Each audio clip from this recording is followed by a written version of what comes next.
పుట్టుకొచ్చిన గళ్ళ చీరతో ఒకటి చెప్పుకున్నా, నిన్ను చూడగానే జారాలని, ఆ మాట నోరు జారొద్దని. నువ్వు పెట్టుకొచ్చిన కళ్ళ జోడుతో ఒకటి చెప్పుకున్నా, మేము వల్లుకుంటే చూడొద్దని, ఈ లొల్లి బయట చెప్పొద్దని.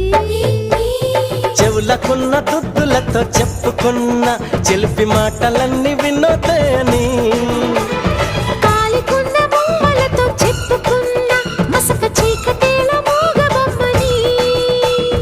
నీకన్నే తనానికే చెప్పుకున్నా, తనకేవేవో చెబుతానని, అవి నీ కూడా చెప్పొద్దని. ఏ వెట్టి టీ టీ టీ టీ ఏ వెట్టి చేశాడే ముద్దు గుమ్మ.